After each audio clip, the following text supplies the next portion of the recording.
se lève. Merci Jésus, merci éternel Dieu, mon Dieu, merci pour ta grâce, pour ta faveur envers ton peuple. Tu nous permets d'être dans ta présence ce matin pour te célébrer et te dire merci pour tes bienfaits dans notre vie. Dispose maintenant le cœur de chacun pour recevoir ta parole au nom de notre Seigneur Jésus. Amen. Ce matin, nous allons voir quelque chose d'important, quelque chose de très, très, très important. Vous savez, le corps humain a besoin de nourriture. Le corps humain a besoin de nourriture. Le corps a besoin de nourriture. Et vous allez dire, mais pourquoi on parle de nourriture du corps aujourd'hui? Oui, il est important que souvent on parle de certaines choses qui dépassent votre entendement afin que vous puissiez comprendre l'existence de l'homme lui-même sur la terre. Nous sommes là, nous vivons, mais on ne comprend pas beaucoup de choses. Est-ce que toute nourriture est bonne pour le corps? Est-ce que toute nourriture est bonne, pardon? Est-ce que toute nourriture est bonne pour le corps? Est-ce que toute nourriture est bonne pour le corps? Beaucoup vont dire oui. D'autres diront, moi je ne tire pas de nourriture. Tout ce qui me tombe sous la main, je mange. Oui, tu manges tout ce qui te tombe sous la main. D'autres diront même qu'il y a des régions ici sur la terre où il y a des gens qui consomment tout. C'est vrai qu'il y a des régions ici sur la terre où il y a certaines personnes, il y a certains peuples qui consomment tout. Mais ils veulent tout consommer, c'est ça la réalité. Ils veulent tout consommer. Cela ne veut pas dire parce qu'ils veulent tout consommer. Tout ce qu'ils consomment leur fait du bien à leur corps. Non.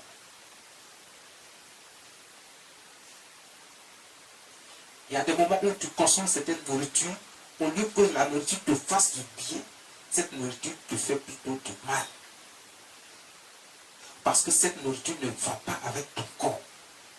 Elle n'est pas faite pour ton bien-être. Ton corps ne résiste pas à cette nourriture. Et si ton corps ne résiste pas à cette nourriture, que feras-tu? Parce que tu es en train, cette nourriture, après l'avoir consommée, tu tombes. Elle peut te tuer. Elle peut te rendre malade. Mais pourtant, tu l'as consommée, tu aimais cette nourriture, tu as aimé. Les gens t'ont peut-être fait comprendre que tu pourrais manger, qu'il ne pourrait rien se passer. Et toi, tu as consommé. Peut-être que son odeur, son goût, tout ça t'a influencé et tu as consommé. Mais après avoir consommé, tu t'es rendu compte que cette nourriture ne t'a pas fait du bien.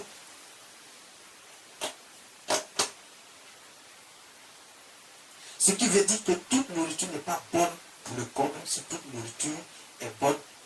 Après l'avoir consommé, tu peux mourir.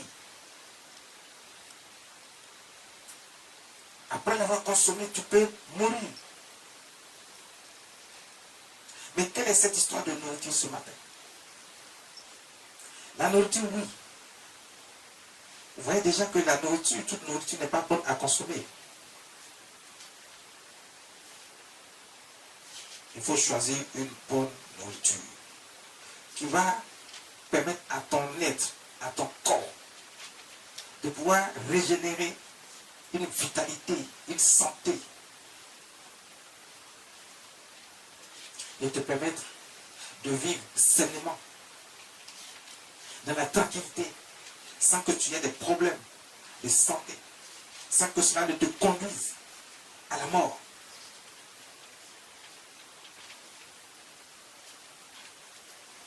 Sans que cela ne te conduise à la mort. Maintenant, une chose est la nourriture. Une autre chose est de manger. Mais de manger à quelle table?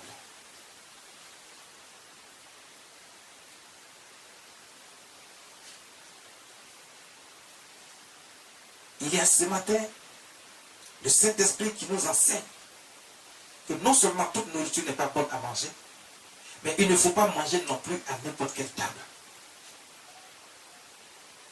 Ah oui, il ne faut pas manger à n'importe quelle table. Regardez l'humain lui-même, l'homme lui-même en général.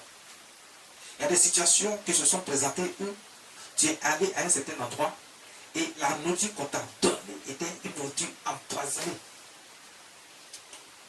Parce qu'on voulait te faire du mal. Tu as mangé à cette nourriture et ça ne t'a pas fait du bien. Il y a d'autres qui sont morts, ils ont perdu la vie. Il y a des gens qui ont été infectés par certaines nourritures. Donc, une chose est la nourriture. Une autre encore est de ne pas manger à n'importe quelle table. Est-ce qu'il faut manger à n'importe quelle table? Non. Il faut manger à la bonne table. La table où tu sais que tu es en sécurité. Et la nourriture que tu consommes à cette table est une bonne nourriture qui te permet de vivre pour ton bien-être et qui ne va pas te causer de problèmes. Elle dit, ah, ce matin, cette histoire de nourriture, oui.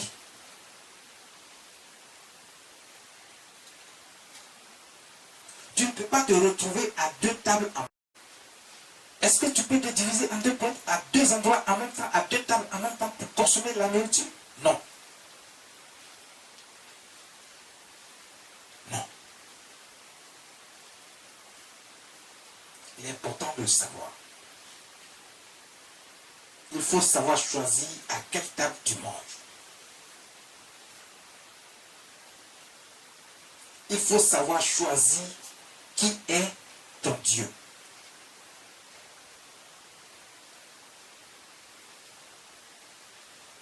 Qui peut te protéger? Qui est le vrai Dieu? Quel est le Dieu que tu as choisi, que tu crois qu'il peut te protéger? Tu ne peux pas choisir deux maîtres en même temps, deux dieux en même temps. Tu ne peux pas dire que toi tu es chrétien, tu es l'enfant de Dieu, que tu es avec Dieu, avec le Seigneur Jésus. Tu ne peux pas prétendre cela. Et puis dans le même temps, tu cours après les fétiches, les marabouts, les devins, les mystiques. Tu es dans les choses mystiques. Des choses abominables qui sont contre nature, animées par le pouvoir de Satan. Ces choses animées par le pouvoir de Satan. Et tu dis que toi aussi, tu es chrétien. Toi aussi, tu es enfant de Dieu. Parce que chaque jour, chaque dimanche, peut-être tu vas à l'église. Tu vas t'asseoir dans l'église de Dieu et tu te prétends être toi aussi parmi les élus de Dieu, avec le peuple de Dieu. Non. Tu ne peux pas manger à deux tables en même temps et tu ne peux pas servir deux maîtres en même temps. Tu dois faire un choix. Si tu choisis d'être avec Dieu, reste avec Dieu. Si tu as choisi d'être avec Satan, alors reste avec Satan. Mais tu ne peux pas manger à deux tables en même temps. Tu ne peux pas servir deux maîtres en même temps. Je vous ai dit qu'il y a une table qui donne la vie. Il y a une autre table qui donne la mort. Dieu, c'est la vie. Satan. Tu cours après le maraboutage. Tu cours après le fétiche. Tu cours après les choses mystiques. Et tu prétends que toi aussi, tu es un enfant de Dieu.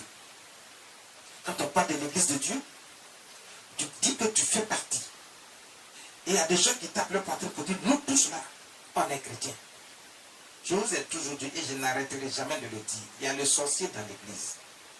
Il vient, il s'assoit parmi vous, il dit qu'il est chrétien. Donc est-ce que le mot chrétien là même convient à tout le monde? Non. Ça ne convient pas aux vrais enfants de Dieu. Les vrais enfants de Dieu sont les fidèles de Dieu qui ne vont pas voir ailleurs. C'est le peuple de Dieu choisi, les élus, les brebis de notre Seigneur Jésus. Ils ne vont pas voir ailleurs. Ils restent fidèles à Dieu.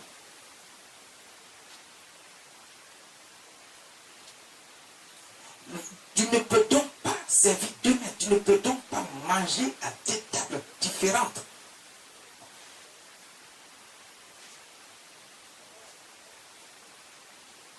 Tu ne peux pas manger à deux tables différentes. C'est impossible. Il y a une table qui donne la vie, il y a une table qui donne la mort. Mais la table qui donne la vie, c'est la table où se trouve Dieu, où se trouve notre Seigneur Jésus. C'est à cette seule table que tu obtiens tout ce dont tu as besoin sur la terre. En tant qu'un être humain, en tant qu'homme. Pour ton bien-être, pour ta vie, pour ta sécurité, pour ta protection, pour ton mariage, pour ta richesse, pour ton enfantement. Tu n'as besoin qu'une seule table. La table de Dieu, la table de notre Seigneur Jésus. La table qui donne la vie. Donc, le bon maître, c'est Jésus. Parce que, regardez, il détient tout. Tout lui appartient. Mais quelqu'un à qui tout appartient et qui a créé tout, est-il impossible à lui de te donner ce dont tu as besoin si tu es réellement avec lui et que tu l'as reconnu comme ton Dieu? Tu lui fais confiance. Mais tout appartient à Jésus. Tout lui appartient.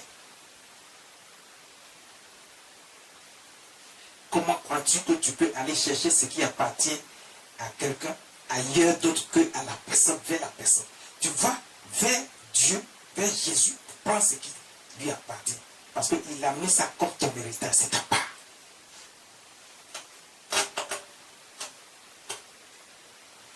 C'est ta part.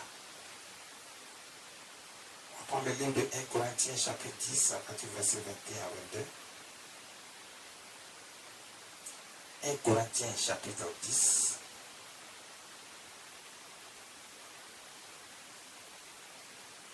Corinthiens, le chapitre 10,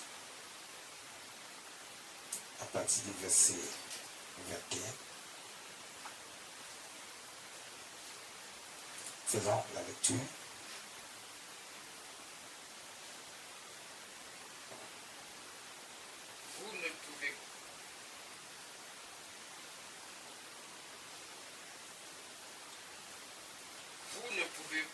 Vous ne pouvez boire la coupe du Seigneur et la coupe des démons.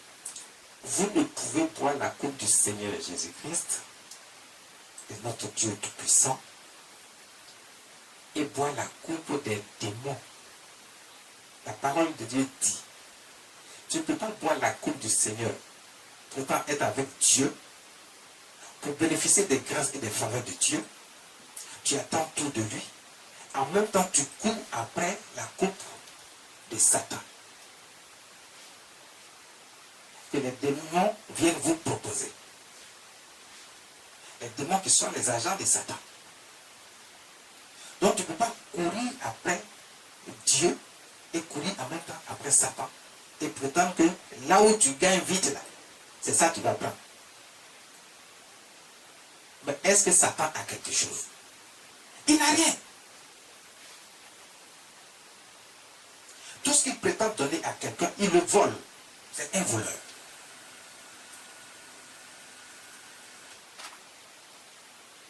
Tout ce qu'il prétend donner à quelqu'un, il vole.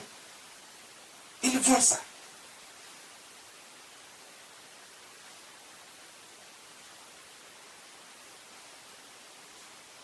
Parce que rien ne lui appartient, tout appartient à Dieu, tout appartient à notre Seigneur Jésus. C'est ton héritage. C'est toi ton héritage. Ça a été mis à part pour toi. Dieu veut que tu acceptes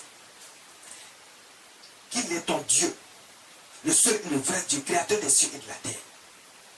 Et lui aussi te reconnaîtra comme un enfant de Dieu. Il te mettra parmi les brebis.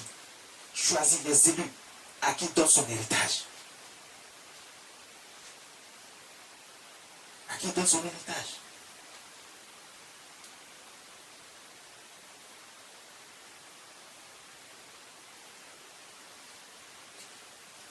Tu ne peux donc pas boire la coupe de Jésus et boire la coupe des démons.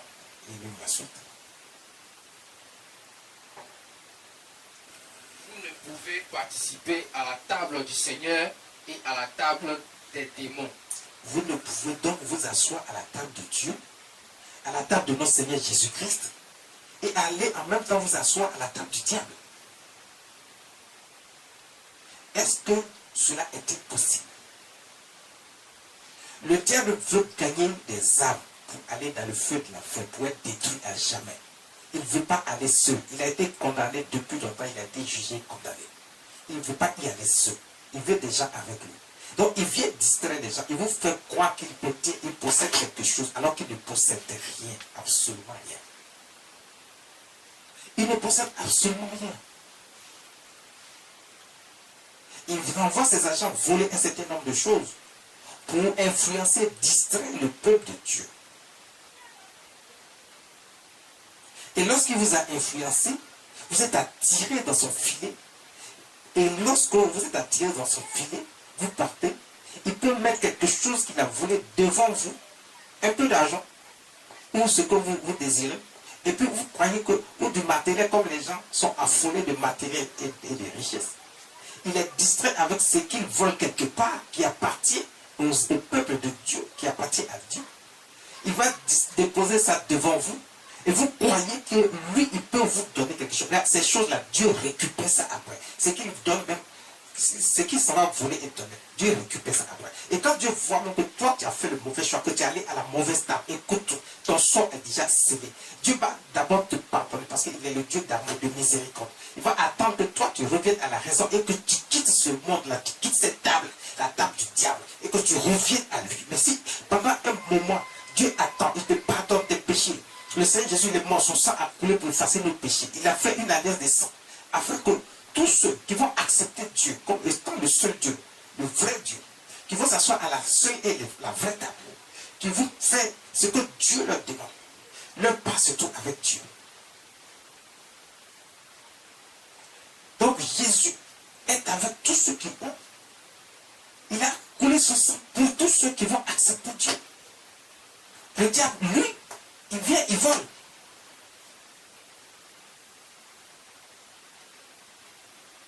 Tu fais le mauvais choix. Il pense qu'il appartient aux enfants de Dieu, au peuple de Dieu. Et il vous fait croire. Mais il signe le pacte avec lui. Une fois qu'il a signé le pacte avec toi, c'est fini. Il ne peut plus rien te donner. Parce que le peu qu'il a donné, il faut qu'il cherche à voler encore. S'il n'arrive pas à voler, tu fais quoi? Et tu te retrouves dans une situation. Dieu, lui, il a pardonné. Il pardonne. Il efface nos péchés. Afin que nous soyons plus et saints devant lui. Et que nous revenons à la raison. Que nous acceptons Dieu comme étant Dieu. Et qu'on le serve maintenant. On vienne à la bonne table. Pour recevoir notre part d'héritage. Mais lorsque Dieu t'attend et que tu vois que tu ne viens pas. Tu te mets dans la sorcellerie. Tu te mets dans le fétichisme. Tu te mets dans les voies bizarres. À un moment donné, le châtiment qui est réservé à ces personnes qui ont quitté la bonne table et qui ne sont pas avec Dieu, ceux qui reçoivent un châtiment. Un châtiment qu'ils reprendront de leurs œuvres ici, sur la terre.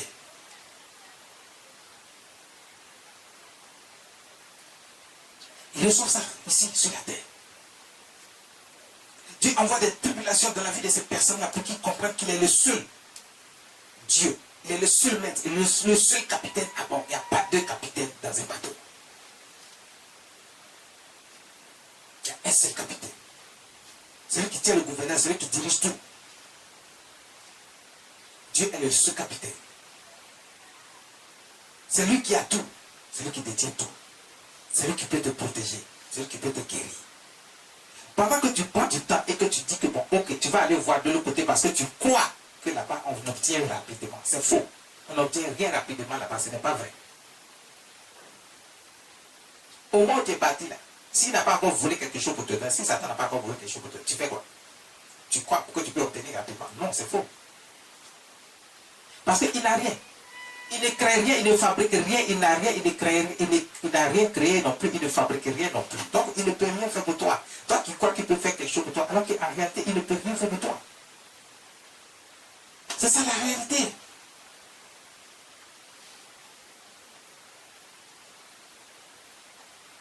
C'est ça la réalité. Mais il fait croire aux gens qu'il peut faire quelque chose alors qu'il ne peut rien faire.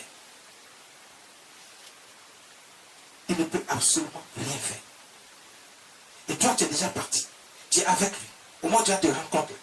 Le châtiment qui est tombé sur le Satan est déjà sur toi. Les problèmes, au lieu que ça s'arrange, parce qu'il t'a distrait avec le peu qu'il a volé pour te distraire, pour t'attirer dans son filet. Et lorsque tu es dans ça, tu es déjà dans les problèmes comme ça, parce que tu n'es plus dans les voies de Dieu, tu n'es plus à la bonne table. Il vous a dit que la deuxième table, la table de Satan, c'est la table de la mort.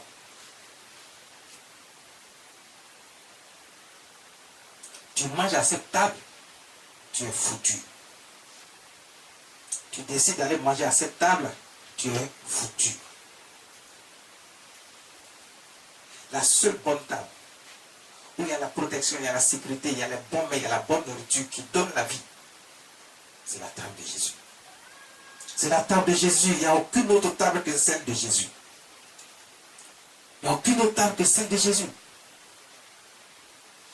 C'est la table de Jésus qui donne la vie.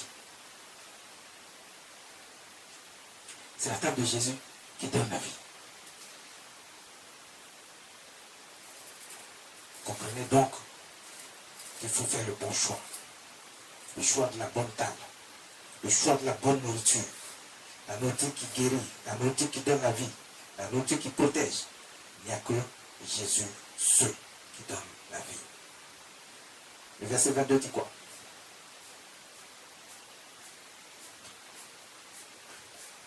Voulons-nous provoquer la jalousie du Seigneur? Sommes-nous plus forts que lui? Lorsque vous décidez d'aller voir ailleurs, vous êtes en train de provoquer quelque chose de très important que vous ne savez pas. Le Dieu que nous servons, le Dieu créateur des cieux et de la terre, qui a créé toutes choses, c'est un Dieu jaloux. Vous savez pourquoi il est jaloux? Parce que depuis que Satan s'est rebellé, c'était un rebelle, lui et tous les anges qui sont partis avec lui, ce sont des rebelles. Ils ont été tous jugés et condamnés. Maintenant, c'est eux qui distraient le peuple de Dieu, c'est eux qui distraient les hommes sur la terre, qui leur font croire qu'eux aussi, ils sont capables d'eux. Donc, le pouvoir que Dieu avait donné à Satan parce que Dieu, quand il a créé les anges, il lui a donné certaines attributions et certains pouvoirs. Le pouvoir de Satan est resté avec lui. Dieu ne lui a pas arraché. Mais il est déjà condamné. Il ira dans le feu, il sera détruit à jamais. Et bien avant ça, le pouvoir que Dieu lui a donné, là, ça y est encore avec lui. C'est avec ça qu'il distrait les gens. Mais son pouvoir n'est rien à côté du pouvoir de Dieu. Son pouvoir n'est rien à côté de la puissance de Dieu. Il ne peut rien faire avec ce pouvoir qui puisse dépasser le pouvoir de Dieu. Ce n'est pas possible. C'est-à-dire que son pouvoir, le pouvoir même qu'il a eu, il distrait les gens avec là. C'est un tout petit pouvoir.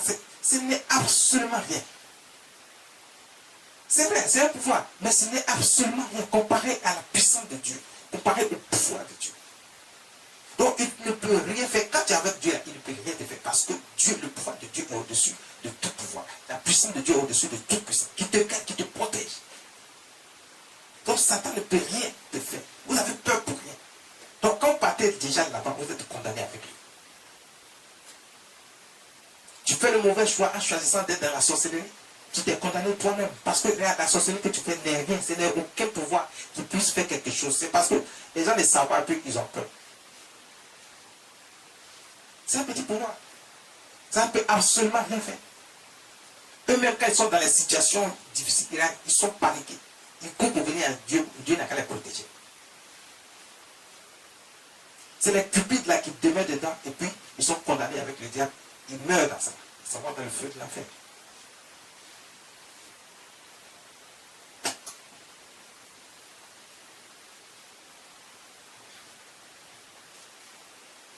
Il faut rester à la bonne table. Quelle nourriture pour ton bien-être? C'est le thème de ce jour. Quelle nourriture pour ton bien-être?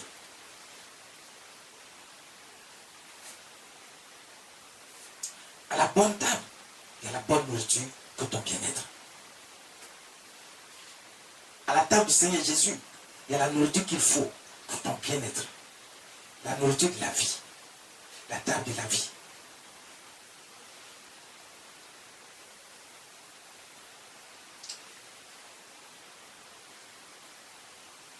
Tu ne peux donc pas chercher à servir deux maîtres. Tu cours après ce que le diable a semé, qui vient des mains des hommes, qui a été établi par les mains des hommes, et que les petits démons essaient d'animer. Les féticheurs, les marabouts, les mystiques. Et puis toi, tu prétends que tu fais partie du peuple de Dieu. Mais Dieu te regarde, il te voit, rien ne reste caché, tout sera révélé, dit la parole de Dieu. Donc pendant que tu crois que tu es caché, que tu es en train de faire quelque chose, Dieu t'observe, il te regarde, il te voit. Il a de te noter. Il nous dit que nous sommes notés chaque jour. Nous sommes évalués, notés chaque jour. Donc le jugement se fait chaque jour. C'est pour ça qu'on parle d'un dernier jugement. Parce que chaque jour, il y a un jugement qui est fait. Donc toi qui es dans les choses bizarres, ne crois pas que c'est à la fin des temps qu'on va juger tout le monde là que non. L'autre dit quelque chose. Tout le monde est jugé maintenant, chaque jour. Et c'est en fonction de ce jugement que Dieu décide à un moment donné s'il doit commencer les châtiments sur ta vie ou bien s'il doit te bénir avec ses grâces et ses faveurs. De toutes sortes de bénédictions. Quand tu vois qu'il commence à te bénir de toutes sortes de faveurs et de ses grâces, ça veut dire que tu as été jugé bon. Tu as fait le bon choix, tu es à la bonne table. Mais quand tu vois que les problèmes commencent à trop te submerger et puis tu dois rester dans ça et tu dois périr, ce n'est pas quelque chose qui a été fait par l'ennemi, mais que tu as provoqué toi-même parce que tu as fait le mauvais choix. Tu es allé à la mauvaise table, tu as choisi le mauvais maître. Est-ce que quelqu'un peut-il choisir 2 maîtres? Servir 2 maîtres? C'est impossible. On va servir 2 maîtres. C'est impossible. Matthieu chapitre 6, verset 24.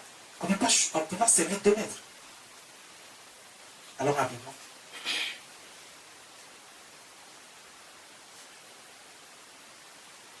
Matthieu chapitre 6, verset 24.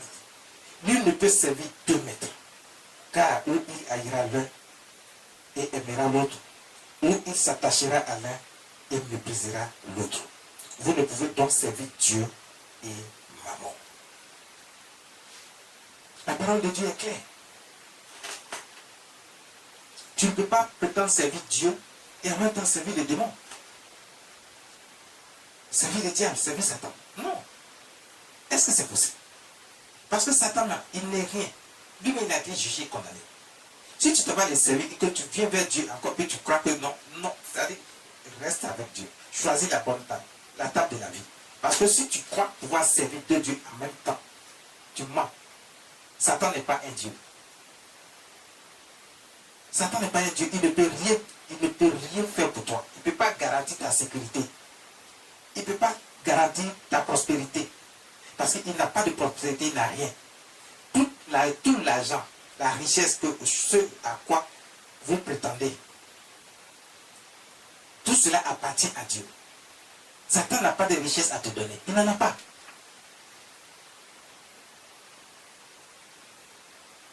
Tout appartient à Dieu. Tu ne peux pas aller donc servir Dieu, prétendre servir Dieu et servir en même temps Satan. Démon. Dieu a tout. Il a tout créé. Tout lui appartient. Satan n'a rien. Tu vas vers lui. Il te donne quoi? Il ne peut pas assumer ta sécurité. Il ne peut pas te protéger. Tu es malade, il ne peut pas te guérir. Tu vas rester dedans, tu vas mourir. Parce que lui, il veut que les hommes aient des problèmes. C'est son but, c'est son objectif.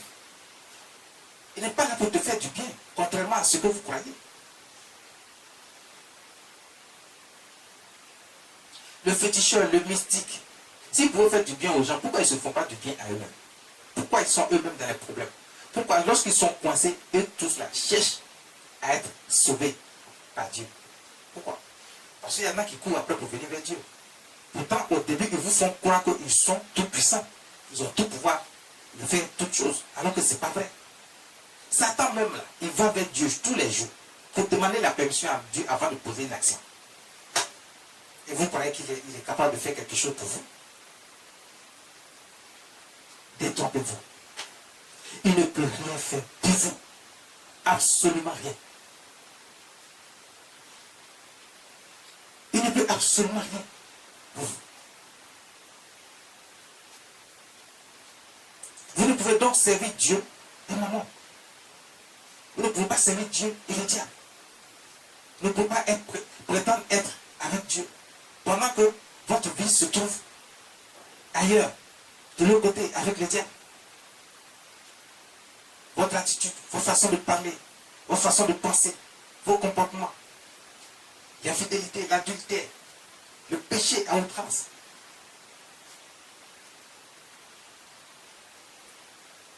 Dieu est le Dieu de miséricorde, il pardonne toujours. Il est le Dieu de miséricorde, il pardonne toujours. Il est celui qui est et qui demeure éternel.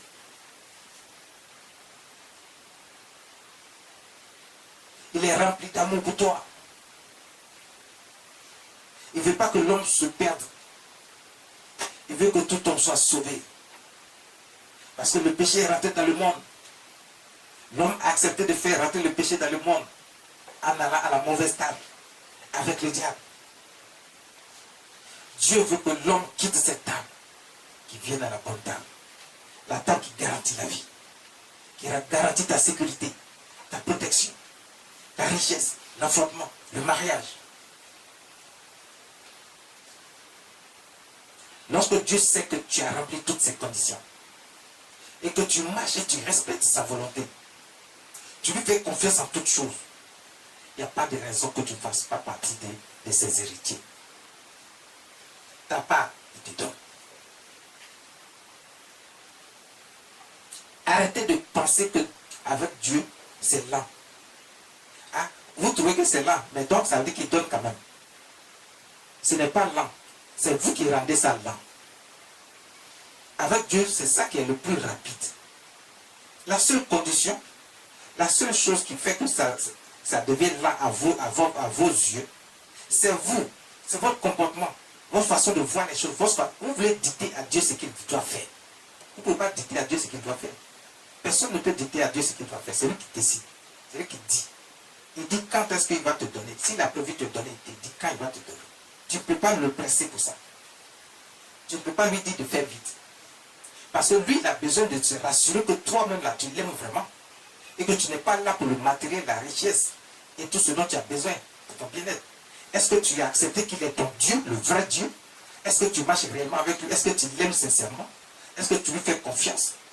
Ou tu es là juste parce que tu veux quelque chose? Ce quelque chose-là, après quoi tu cours? Si c'est l'argent, la richesse, le mariage, tout ce que tu veux. Regarde, pour que tu puisses même en profiter réellement, il faut que tu aies la vie. Mais la vie, là, qui donne ça? C'est Dieu. C'est le Seigneur Jésus. Si tu n'as pas la vie, là, tout ce que tu cours après pour chercher, tu vas faire comment? Parce que si Dieu, tout de suite, là, pendant que tu cours après pour chercher, il enlève le souffle de vie en toi. Tu fais quoi? Qu'est-ce que tu fais? Au moins, tu penses que tu as couru jusqu'à tu as attrapé tout. C'est à ce moment-là que Dieu te dit, bon, ok. Tu as fait ton choix, tu es allé à la mauvaise table. Le diable a volé quelque chose pour te donner. Tu penses que tu as réussi. Tu penses que c'est lui vraiment qui peut te donner, alors que c'est lui Dieu qui te donne. Bon, ok. Pour te montrer que c'est lui Dieu, lui seul qui donne toutes choses et que tout lui appartient. Il retire le sceau de vie qu'il t'a donné. Et puis voilà, tu ne peux pas profiter de ce après quoi tu as couru. Tu mets tout de suite. Qu'est-ce que tu fais? Il y a des gens qui ont tapé le poitrine. Ils sont où? Ils sont morts. Parce qu'ils n'ont pas pu garantir leur vie, ni leur santé. Tu peux garantir ta vie ni ta santé. Dieu seul peut garantir ta vie et ta santé. Parce que c'est lui qui donne la santé, c'est lui qui donne la vie. Donc chaque jour, Dieu renouvelle la vie à nous. Ce n'est pas pour qu'on en fasse un mauvais usage, mais un bon usage. Pour qu'on vienne à lui, qu'on le serve. Qu'on le reconnaisse comme étant le seul et le vrai Dieu. Ce matin, donc, le Seigneur veut nous apprendre à connaître qui est Dieu et à servir le vrai Dieu, mais pas à faire n'importe quel choix.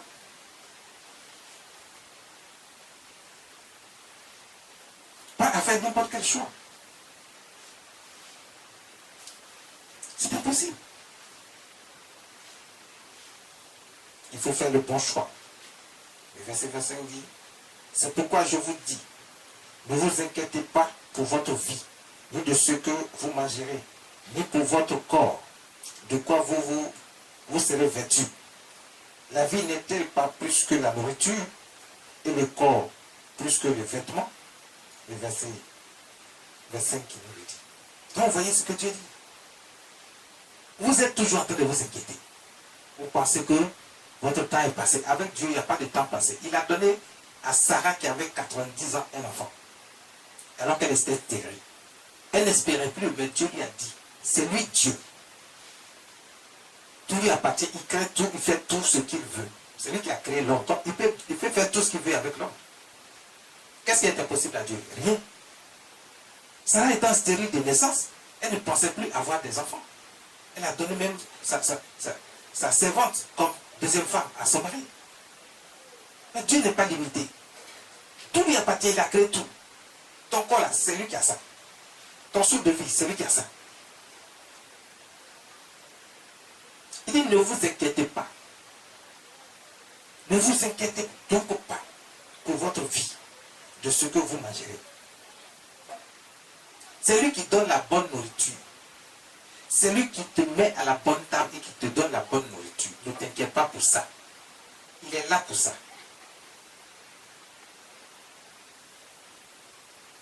Ne crois pas que tu seras là, tu auras faim tout le temps et il n'y a personne pour t'assister si tu as fait le bon choix, si tu es à la bonne table. Quand tu es à la bonne table, toi-même tu auras l'embarras du choix parce qu'il y a tellement de bonne nourriture là-bas à manger que tu ne pourras pas manger. Donc Dieu dit, pendant que tu crois que tu n'as rien et que tu crois que tu es pauvre et que tu es dans la misère, il dit, ne t'inquiète pas de ça. Cette pauvreté dont tu parles ou la misère dont tu parles n'est qu'une illusion. Parce que lui, Dieu peut t'enlever de ça. Il peut t'enlever dans ça. Il peut te faire sortir de la boue et te positionner au plus haut niveau afin que tes ennemis là, ils aient honte. Tous ceux qui te méprisaient, ils aient la honte. Parce qu'à un moment donné, eux-mêmes là ne peuvent plus t'approcher. Tellement Dieu t'a élevé. Parce que tu as fait le bon choix, tu es à la bonne table. Tu sais Dieu, mais tu ne sais pas le diable. Donc il dit, ne vous inquiétez pas, parce que c'est lui qui fait, c'est lui qui fait l'homme, c'est lui qui décide. Si c'est lui qui renouvelle le souffle de vie en toi, tu as le souffle de vie maintenant, tu crois que tu as le choix. Tu t'en vas vers Satan, qui ne peut pas renouveler ton souffle de vie. Si Dieu enlève ce souffle de vie, tu fais quoi? Donc il dit, ne vous inquiétez pas. De ce dont vous serez mourir. Au moment où tout le monde te méprise, on ne te considère pas, on te prend pour un misérable. Quelqu'un qui ne sera jamais rien. Mais parce que tu as fait le bon choix de servir Dieu, d'être avec Dieu, tu le reconnais comme ton Dieu, tu marches et tu pratiques ses voies. Dieu dit, tes ennemis ils auront honte. Parce que Dieu va t'enlever de la misère, de la boue.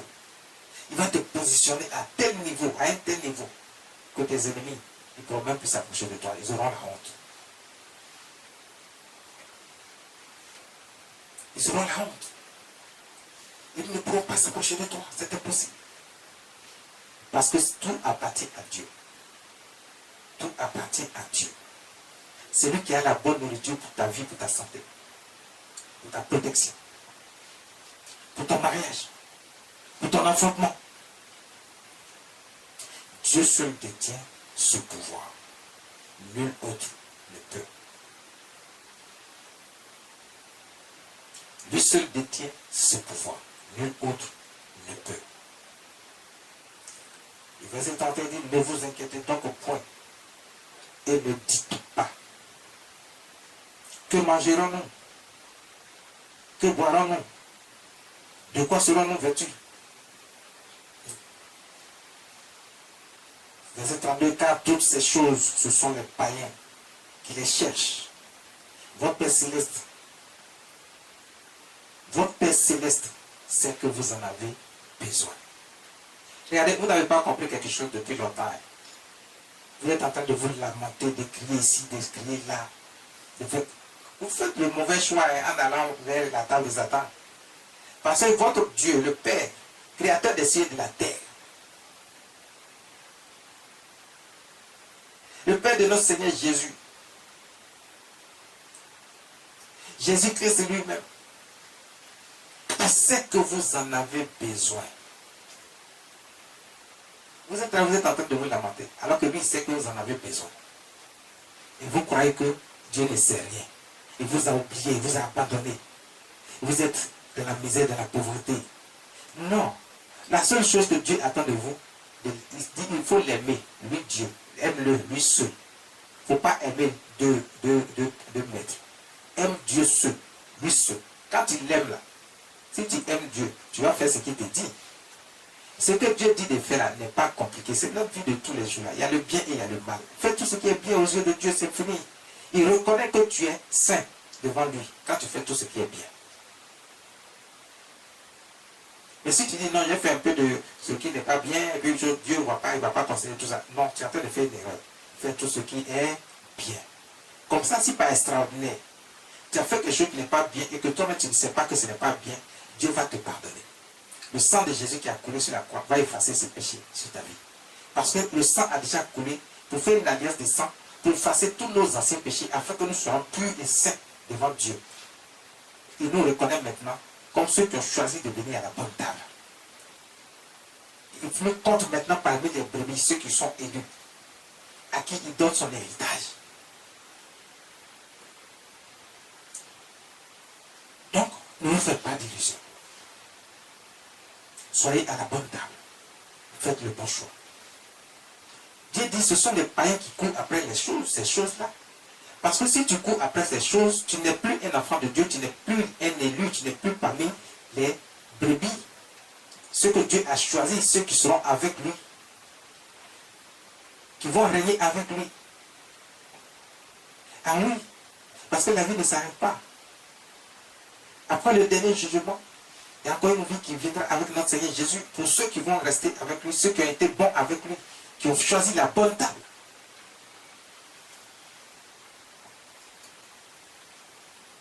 Mais si toi tu cours après ces choses, on ne peut pas te raisonner. Tu cours après l'argent, tu cours après les hommes, tu cours après les femmes, tu cours après tout ce qui est matériel. Tu cours, tu cherches ça seulement. Tu ne réfléchis même pas, c'est ça qui t'intéresse. Dieu lui-même il a créé l'homme là. Est-ce que ce n'est pas Dieu qui a dit il n'est pas bon que l'homme soit seul? Donc attends le moment que Dieu a choisi pour toi, pour te donner ta femme. Attends le moment que Dieu a choisi pour toi, pour te donner ta femme. Pas tes femmes, mais ta femme. Toi aussi, femme, attends que Dieu, le moment qu'il a choisi pour toi, il te donne ton mari. Pourquoi tu cours après les hommes? Dieu dit, tu n'auras pas commerce avec ton corps. Donc tu ne prends pas ton corps là pour chercher l'argent, pour courir après tous les hommes. Nous les hommes aussi, il y a beaucoup de gigolos de nos jours qui courent aussi après les femmes qui ont l'argent. Dieu n'a dit, tu ne feras pas commerce avec ton corps. C'est une abomination. Dieu condamne ça.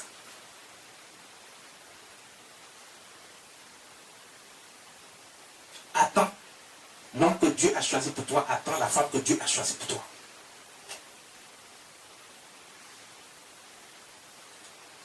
Le matériel, la richesse.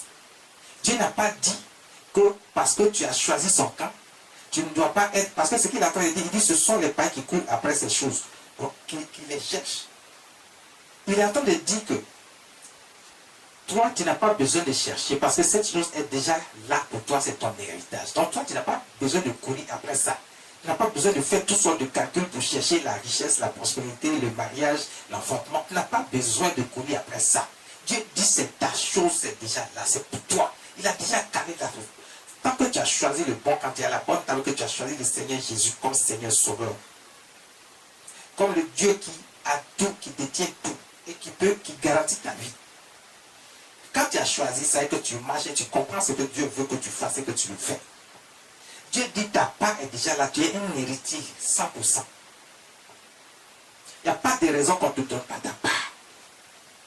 Tout de suite, ce que tu veux, on te donne pour ton bien-être, pour tes besoins. Si c'est le mariage, Dieu te donne, c'est ta part. Si c'est l'enfantement, Dieu te donne, c'est ta part. Si c'est la richesse que tu veux, Dieu te donne selon ce que tu mérites, c'est ta part.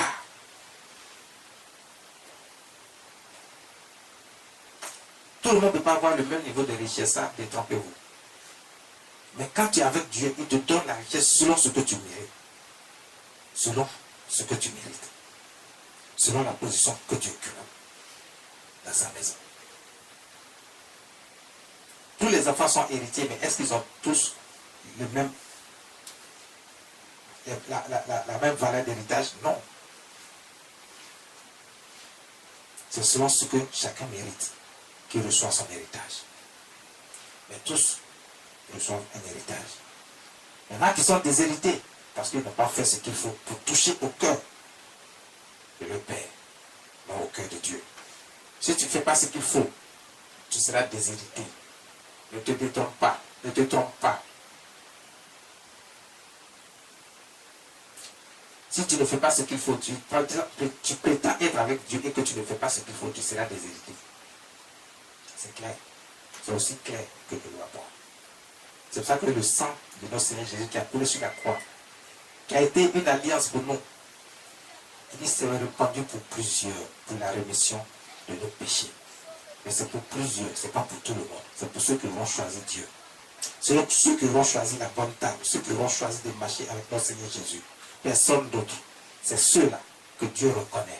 C'est à eux que Dieu partage sa richesse. C'est à eux que Dieu fait grâce et faveur. C'est à eux que Dieu donne l'héritage. 2 Chroniques chapitre 1 verset 1 à 10. 2 Chroniques chapitre 1. 2 Chroniques chapitre 1.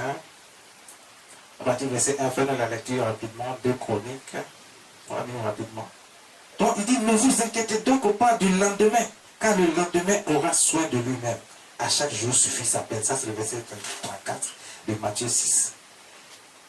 Il dit, ne vous inquiétez donc pas du lendemain, car le lendemain aura soin de lui-même. À chaque jour suffit sa peine. Ne vous inquiétez pas du lendemain, car le lendemain aura soin de lui-même. Quand Dieu vous dit ça, soyez rassurés. Parce que comme je vous ai dit, c'est la bonne table, la table de la vie. Il n'y a rien qui manque là-bas. Tout appartient à Dieu, tout a été créé par Dieu. C'est lui qui peut te donner tout ce dont tu as besoin, personne d'autre. Il n'y a rien dont tu as besoin que tu peux trouver avec Dieu, parce qu'il a tout créé, tout lui appartient. Donc ne cherche pas ailleurs. Ne cherche donc pas ailleurs. 2 Chroniques, chapitre 1. Article verset 1. Salomon, fils de David, s'affermit dans son règne. L'Éternel, son Dieu, fut avec lui et l'éleva à un haut degré. Salomon fut là sur l'autel des reins qui était devant la tombe d'assignation que Salomon offrit, verset 6, que Salomon offrit à l'Éternel 1000 holocaustes. Salomon offrit donc à l'Éternel 1000 holocaustes. Et ce fut là, sur l'autel des reins, qui était devant la tente d'assignation, que Salomon offrit à l'Éternel 1000 holocaustes. Salomon, il venait d'être roi. Mais c'est quelqu'un qui marchait avec Dieu. Il avait déjà fait son choix. Il n'est pas allé marcher à la mauvaise table. Et ce n'est pas parce qu'il est roi. Il va dire non, moi, tout ce qui m'intéresse, je peux faire ce que je veux parce que je suis au pouvoir. J'ai le pouvoir de faire ce que je veux, donc je fais ce que je veux. Salomon étant roi, et étant même dans toute sa puissance de roi, avec le pouvoir de roi qu'il avait, il restait un homme, mais qui doit être soumis, qui doit garantir la sécurité de son trône et de son royaume, mais en le soumettant à Dieu, pour que Dieu soit celui qui garde et qui protège cette royauté, ce pouvoir qu'il a, ce poste qu'il a obtenu. Parce qu'il n'était pas le seul enfant, il n'était pas le seul enfant. Ils étaient beaucoup. Mais pourquoi c'est à lui que Dieu a fait grâce pour lui donner cet héritage? Parce que c'est lui qui a été trouvé digne de mériter cet héritage. Il aimait Dieu. Il servait Dieu. Il faisait tout comme son père David. Il ne faisait rien sans mettre Dieu devant. Donc à chaque fois qu'il avait l'occasion, à chaque fois que le besoin lui venait, il partait faire des sacrifices et des offrandes à Dieu. Salomon aimait Dieu, il ne voulait pas faire quelque chose sans que Dieu ne soit impliqué. Toi, tu fais toute chose et tu écartes Dieu de la vie que tu mènes. C'est lorsque tu es coincé, que tu es dans les problèmes, que tu te souviens que Dieu doit intervenir dans ta vie. Salomon n'attendait pas que Dieu intervienne dans sa vie. Il savait qu'il devait d'abord compter sur Dieu et mettre Dieu dans tout ce qu'il entreprenait, tout ce qu'il faisait. Toi, est-ce que tu mets Dieu dans tout ce que tu fais? Est-ce que tous les jours de ta vie, est-ce que lorsque tu parles, tu réfléchis, tu penses, tu manges, est-ce que Dieu est dans tout ce que tu fais? Lorsque tu veux poser une action, est-ce que tu mets Dieu devant d'abord? Parce que Dieu doit être celui qui est au premier plan, qui prend la première place. Et c'est en lui que nous devons nous confier. C'est lui qui donne, parce que c'est lui qui garantit la vie que nous avons. Si ce n'est Dieu, personne d'autre ne peut le faire. Salomon le savait. Il savait que son père aimait Dieu. Et son père ne faisait rien sans Dieu. Lui aussi, lorsqu'il est venu au pouvoir, il ne veut rien faire sans Dieu. Parce qu'il a vu que son père David a été dans des situations très compliquées, très difficiles, où les gens même voulaient enlever sa vie. Ils voulaient sa vie. Mais pourquoi David a été protégé et sécurisé et comment il a été? C'est grâce à Dieu parce qu'il avait fait confiance à Dieu. Il a mis tout dans les mains de Dieu. David, lorsqu'il était derrière les animaux, il comptait sur Dieu. Les lions, les ours venaient, mais de ses mains nues, la puissance de Dieu était manifestée. Et Dieu l'aidait à tuer ses anges, et ses oursons, ses ours et ses lions. Un enfant. Donc, voyez, quand tu mets Dieu au devant de tout ce que tu fais, Dieu ne te laisse pas. Dieu n'a pas laissé les animaux déchiqueter. David, un enfant qui était dans la brousse en train de surveiller les moutons de son père. Mais il l'a protégé. Salomon savait que Dieu seul peut le protéger. Dieu seul peut garantir son trône. Il était sur le trône, mais la seule chose qu'il savait, il savait que ce qui pouvait assurer la sécurité de son trône, c'était Dieu. Il avait donc Dieu devant, pour que Dieu l'aide. Et dans cette situation, Dieu ne l'a pas abandonné. Il a fait des offrandes à Dieu. Aujourd'hui, on ne va pas parler d'offrandes, mais c'est pour vous dire que quand vous posez des actions et que vous mettez Dieu devant toutes choses, et surtout si vous reconnaissez la part de Dieu et que vous apportez à Dieu des offrandes, Dieu, il voit cela comme une reconnaissance que vous l'avez accepté, que vous l'aimez réellement et que vous avez accepté qu'il est votre Dieu. Cette action, Dieu ne laisse pas passer. Et quand vous posez ce genre d'action, Dieu se souvient toujours de vous. Parce qu'il sait que vous l'aimez et que vous ne l'avez pas rejeté et que vous croyez qu'il est le seul et le vrai Dieu capable de votre sécurité, de votre protection, de faire toutes choses pour vous. Vous avez dit que Salomon, il était roi, il avait l'argent, c'est pour ça qu'il se permettait les offrandes. Non, c'est faux. Parce que la veuve qui avait 2 pièces d'argent, elle a fait les offrandes et le Seigneur Jésus a accepté les 2 pièces d'argent. Il a béni cette femme, elle n'a plus rien manqué. Donc ce n'est pas une affaire de non, c'est parce qu'il avait qu'il donnait. Non. Il faut être reconnaissant avec Dieu, accepter Dieu comme étant Dieu, être à la bonne table, faire le bon choix. À ce moment-là, tout ce que tu veux, là, Dieu va te donner. Regardez, la richesse après laquelle vous courez, Dieu a dit ce sont les païens qui courent après ça. Parce que quand tu es enfant de Dieu, tu ne cours pas après ça. C'est Dieu lui-même. Il dit ta part est déjà là. Et quand bien même ta part est déjà là et que tu crois que tu l'as déjà obtenu, comme le cas de Salomon par exemple, où il est déjà assis, et il a la richesse de la royauté en sa possession. Mais Dieu va dire que cela n'est pas suffisant. Il va lui donner encore davantage. Parce que quand tu es roi là, tu dois être à l'attention de tout le monde. Le peuple vient vers toi. Chacun réclame quelque chose. Donc, ce que tu crois être une richesse peut ne rien signifier. Quand le peuple vient vers toi, les pauvres, les gens qui sont dans la misère, chacun vient t'exposer son problème. Tu es obligé de réagir. Mais tu trouves l'argent où tu trouves la richesse où si Dieu ne t'en donne pas pour que tu aies davantage pour pouvoir partager. Les présidents ils ont ce qu'on appelle des problèmes de souveraineté. Ils ont l'argent à leur disposition pour que lorsque un besoin se présente de la part du peuple, ils puissent réagir sans forcément que l'argent soit décaissé dans les comptes, dans les caisses de l'État. C'est la même chose pour les rois. Donc, Salomon faisait ce qu'il fallait faire. Il offrait des offrandes à Dieu pour attirer la grâce et la faveur de Dieu sur sa vie. Tant qu'on fait l'offrande, tu fais des calculs, tu penses que tu es en train de jeter l'argent. Il y a des gens même qui pensent qu'en faisant offrande à Dieu, ils sont en train de faire offrande à un homme. Il y a des gens qui murmurent avant même de faire l'offrande. D'autres même murmurent, mais ils ne font même pas l'offrande. Ceux qui veulent faire l'offrande, d'autres aussi murmurent. Tu murmures avant de donner, c'est comme si tu as jeté ton argent. Parce que c'est quelque chose qui est normal. C'est le droit qui revient à Dieu.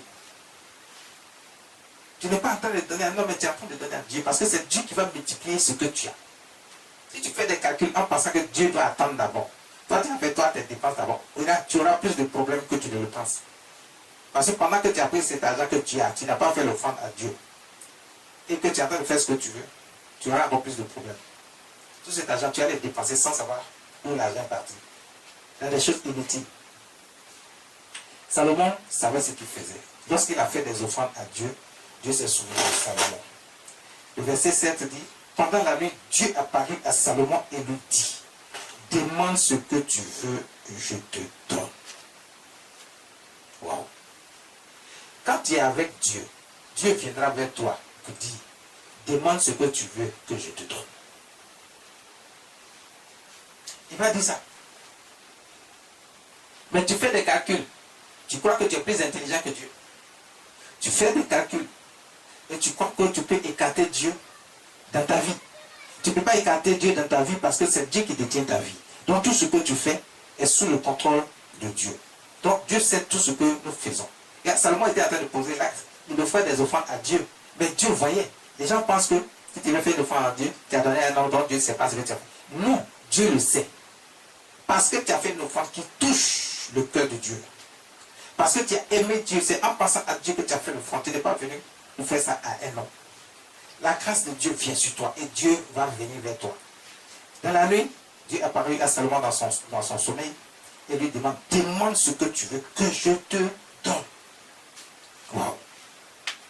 Salomon était dépassé. Il ne comprenait pas ce qui lui arrivait. Verset 10, il dit, accorde-moi donc la sagesse et l'intelligence. C'est Salomon qui demande ça à Dieu. Il dit, Seigneur, accorde-moi. Il dit, lui pensait qu'il avait déjà tout. Et que ce qu'il avait là suffisait déjà comme richesse. Donc, il n'avait plus la tête sur la richesse, sur quoi que ce soit. Donc, ce que tu crois avoir actuellement là, Dieu ne considère pas ça parce qu'il pense que ce n'est rien. Et toi, tu crois que tu as l'argent, tu es riche, tu es en train de faire le malin avec ça. Non. Dieu peut te donner encore davantage, et même plus. Et toi, tu ne le sais pas. Il peut te donner, et puis garantir cette richesse pour toi. Mais toi, tu crois que tu as. Donc, Salomon, il n'a pas fait cas des richesses. Il n'a pas fait cas de la tête de ses ennemis que Dieu lui donne. Il a dit, accorde-moi donc la sagesse et l'intelligence, afin que je sache me conduire à la tête de ce peuple, car qui pourrait juger ce peuple si grand? Qui pourrait juger ce peuple si grand? Salomon demandait l'intelligence et la sagesse. Il était à la bonne table. Il n'a pas fait le mauvais choix. Il a fait le bon choix. Il était avec Dieu. Donc il savait comment se comporter avec Dieu. Il savait comment marcher avec Dieu. Salomon ne voulait rien faire qui offense Dieu. Il cherche l'intelligence et la sagesse. Est-ce que toi tu cherches l'intelligence et la sagesse? Demande l'intelligence et la sagesse de la part de Dieu afin que tu saches comment te comporter dans cette vie. Afin que tu ne fasses pas le mauvais choix et que tu ne parles pas à la mauvaise table. Ne fréquente pas n'importe qui. Ne confie pas tes problèmes à n'importe qui parce qu'ils ne sauront pas comment te conseiller, comment te donner les conseils qu'il faut pour t'orienter. Beaucoup de conseils vont te désorienter, vont t'éloigner de Dieu. Et tu vas aller vers là où tu ne devais pas aller. Tu seras à la mauvaise table et tu vas t'attirer les ennuis parce que tu seras condamné, tu seras jugé, tu seras châtié. Parce que si tu as fait le mauvais choix, parce que tu as reçu les mauvais conseils, parce que toi-même tu es éparpillé dans ton esprit, dans ton âme, tu ne sais pas à qui te confier, tu te confies à n'importe qui. Non. Il faut savoir à qui te confier. Demande donc l'intelligence et la sagesse à Dieu. Lui seul va t'orienter. Il va parler à ton esprit. Et tu sauras vers qui tu peux aller. Si tu as trouvé grâce aux yeux de Dieu qu'il a envoyé un homme de Dieu vers toi, c'est là même tu as tout gagné. Parce que c'est vers lui maintenant qu'il faut aller. Et il saura t'orienter et te guider. Mais ne t'éparpille pas n'importe où. Avec n'importe qui. Ne prends pas n'importe quel conseil. Surtout avec ton entourage et les gens du monde. Ou même ta famille. Les gens vont te donner de mauvais conseils. Des conseils qui ne vont pas t'aider. Et tu vas te retrouver dans une situation où tu es rejeté par Dieu. Parce que au moment où tu crois bien faire, tu es en train de rejeter Dieu comme ça, en faisant le mauvais choix. Et si tu rejettes Dieu, Dieu aussi va te rejeter.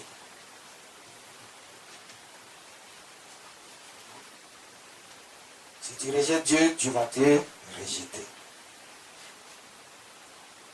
Le verset 11 donc dit, Dieu dit à Salomon, prenez la lecture.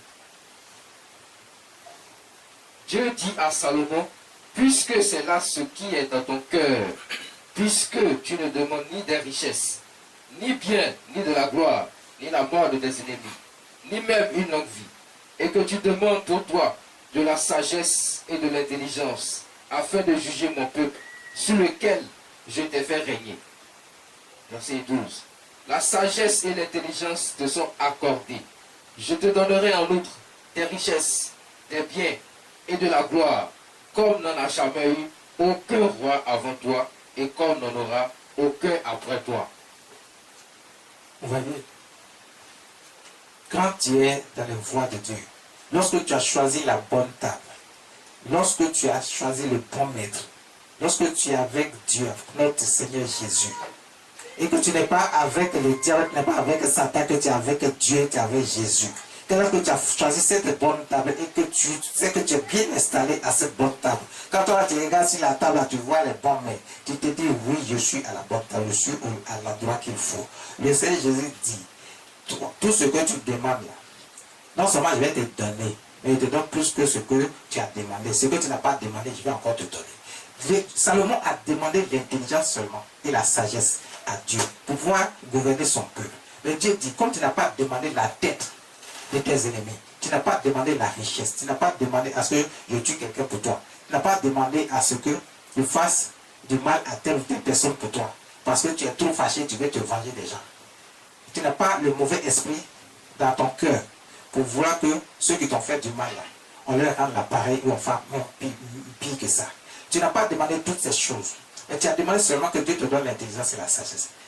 Dieu dit, le Seigneur Jésus dit, non seulement je te donne l'intelligence, je te donne la sagesse. Tu en auras l'intelligence et la sagesse, et tu auras une sagesse qui dépasse toute sagesse. Tu auras l'intelligence qui dépasse toute intelligence. Mais en plus de cela, je te donne tout ce que tu n'as pas demandé. La richesse, là, après laquelle les gens courent, tu seras l'homme le plus riche d'entre tous les rois de ta génération. Donc, il n'y a pas un roi qui sera riche comme toi. Ça n'existe pas. Et il n'y a pas quelqu'un non plus qui aura la richesse et l'intelligence et la sagesse que je te donne. Tu seras le plus riche. Tu auras toutes sortes de biens que je te donne en dehors de la richesse, en dehors de l'argent. Il dit, je te donnerai des richesses, je te donnerai des biens, je te donnerai la gloire. Dieu va faire en sorte que tes ennemis, ils seront jaloux de toi. Parce qu'ils te croyaient dans la misère, ils t'ont méprisé, ils te voyaient à terre, ils te voyaient dans la boue, ils te voyaient comme quelqu'un qui ne va rien devenir. Ils se moquaient de toi parce que comme Dieu lui avait donné, tandis la main lui avait donné un petit quelque chose, ils pensent qu'ils sont déjà arrivés, ils sont en train de se moquer de toi. Dieu dit, moi je t'élève, je te donne toutes sortes de biens, je te donne toutes sortes de richesses, je te donne la gloire. Quand les gens vont te voir, ils vont dire oui, Dieu est avec lui. Parce que la gloire ne vient pas de Satan, ça vient de Dieu. Et c'est comme ça que Dieu va te bénir, de sorte que la gloire de Dieu soit sur ta vie, pour que les gens sachent que c'est Dieu qui t'a béni. Si tu as fait le bon choix, si tu as la bonne table, si tu as choisi le bon maître, et que tu n'as pas choisi le mauvais maître, alors Dieu va te donner tout ce dont ton cœur désire. Et il va te donner plus que ce que ton cœur désire. C'est ce que l'homme ne sait pas. C'est parce qu'on ne sait pas ces choses qu'on court après le diable, en pensant que c'est lui qui peut donner, et que lui donne vite et donne... Non, non, c'est faux. Dieu donne plus vite. Et non seulement Dieu donne plus vite, mais tout appartient à Dieu. Et Dieu te donne au-delà de ce que tu ne peux espérer. Job chapitre 22, verset 28. Le livre de Job chapitre 22, verset 28. Donc Dieu te donne au-delà de ce que tu ne peux espérer. Dieu te donne au-delà de ce que tu ne peux espérer. Ce que tu penses que c'est ce que tu veux que Dieu va te donner. Dieu te donne plus que ça. Dieu, lui, ne donne pas petit. Il donne beaucoup. Il donne plus que ce que toi tu as demandé. Jean chapitre 22, verset 28. À tes résolutions répondra le succès. Sur tes sentiers brillera la lumière. À tes résolutions répondra le succès. Sur tes sentiers brillera la lumière. Parce que tu as fait le bon choix. Parce que tu as choisi Dieu. Tu as choisi notre Seigneur Jésus. Et que tu marches et tu pratiques ses voies. Tout ce que tu veux, Dieu va te le donner. Tout ce que tu entreprendras, Dieu va mettre sa main dedans. Puisque tu as mis Dieu au-devant de toutes choses. Il va te faire aller de succès en succès, de gloire en gloire. Tu ne verras plus les ténèbres dans ta vie, tu ne verras plus les problèmes dans ta vie, tu ne verras plus toutes sortes de tribulations dans ta vie. Parce que Dieu va te sortir des ténèbres et te mettre à sa glorieuse lumière. Pour te mettre à sa glorieuse lumière.